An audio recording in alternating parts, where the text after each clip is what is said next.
Bonjour à tous, j'espère que vous allez bien. On se retrouve pour une nouvelle vidéo sur la chaîne Pokéfinance. Aujourd'hui, la thématique, ce sont les grosses ventes de cartes Pokémon, donc au niveau international, depuis fin 2024 environ. N'hésitez pas bien sûr à vous abonner, à liker la vidéo, à pourquoi pas aussi me partager des idées de vidéos en commentaire pour qu'on puisse discuter là-dessus. On commence tout de suite avec, c'est parti, les ventes exceptionnelles de cartes. Donc, le Pikachu Illustrator.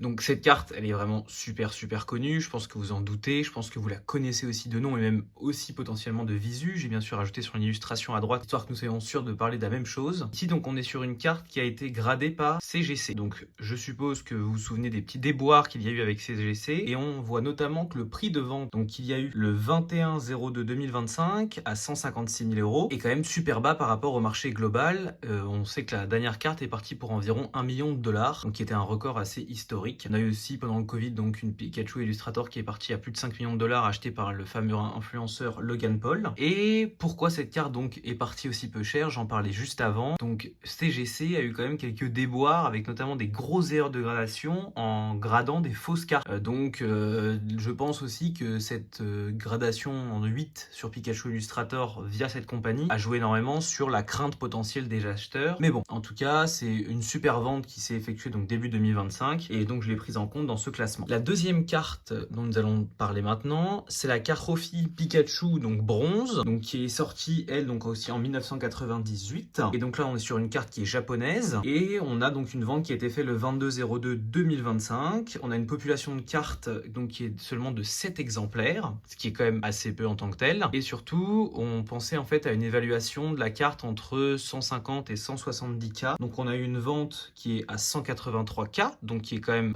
vraiment au-dessus de ce qui était annoncé au niveau prévisionnel. Donc c'est quand même une carte qui est assez musée, hein. Ça fait partie de l'histoire vraiment du TCG global et donc aussi bien sûr de Pokémon par la suite. C'est vraiment donc une première carte, premier tournoi, donc quelle que soit sa note, c'est une carte qui est quand même très rare. C'est une PSA 9 en plus et c'est vraiment, comme je le disais, une carte de musée. La troisième carte que nous allons regarder est la Trophy Pikachu bronze. Et cette fois-ci, nous sommes sur une PSA 10. Et donc là, on peut voir donc c'est un prix de vente à 324 000 euros pour cette carte. C'est légèrement en dessous des estimations qui étaient faites sur le marché. Pourquoi on dit que c'est légèrement en dessous? Parce qu'on a une population qui est quand même que de 1 sur cette carte-là, actuellement en PSA 10. Donc on s'attendait à un prix potentiellement plus élevé, d'où les 350 000 euros qui étaient annoncés de base. Comme je vous l'ai dit, PSA 10, ce qui augmente bien sûr considérablement la valeur sur le marché, que ce soit pour les collectionneurs mais aussi pour les investisseurs. Les plateformes de revente donc sur laquelle a été réalisé, donc ça a été réalisé le 21 novembre 2024 sur Fanatics. Donc c'est vraiment une carte aussi qui est emblématique, hein, tout ce qui est Pikachu de tournoi. Vraiment, on est sur des cartes classiques et surtout très recherchées, surtout quand les populations sont aussi basses. La quatrième carte que nous allons regarder maintenant est la carte Trophy Pikachu Silver, 3e place. Et donc là, on est sur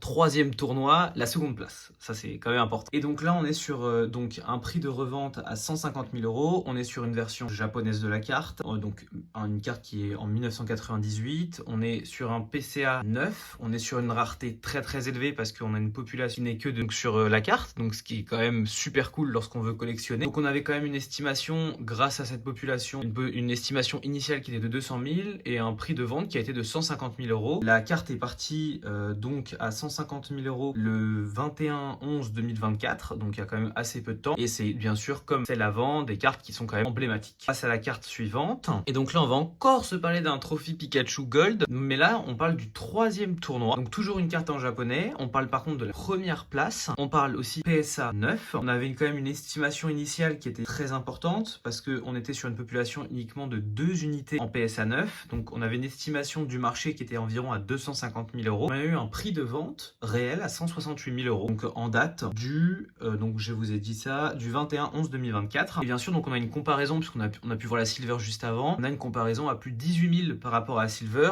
Donc il y a quand même une belle augmentation du prix sur cette carte notamment. Passons maintenant à la carte suivante, donc qui sera bien sûr encore et toujours une carte en japonais à ce moment-là. Et donc là par contre on change totalement de société de label, de gradation, puisqu'on est sur Beckett. En plus on est sur une SSB, donc une Secret Super Battle. Donc c'est une carte qui est totalement légendaire, comme vous le voyez juste à gauche de la carte, on voit Mewtwo dessus. Donc c'est une tournoi secrète qui était donc à Tokyo, qui est organisée en 1999. On n'a pas eu de lieu exact du tout sur le lieu de ce tournoi. On a une carte qui est partie pour 46 600 euros, qui est partie le 21/02/2025. Il faut savoir qu'en plus c'est une carte donc qui est notée par Beckett 9 et donc ça j'en j'en ai parlé juste avant, mais surtout une carte donc, de 1999 et qui est population. Donc il n'y en a qu'une seule. Là c'est assez fou. On estimait quand même la carte un peu au-dessus du prix auquel elle est partie. On estimait la carte à peu plus de 90 000 euros. Donc elle est vraiment partie légèrement en dessous, on va dire. Enfin quasiment divisée par deux, ce qui n'est pas léger. La carte suivante. Donc sur la carte suivante, on parle de quelque chose qu'on connaît tous.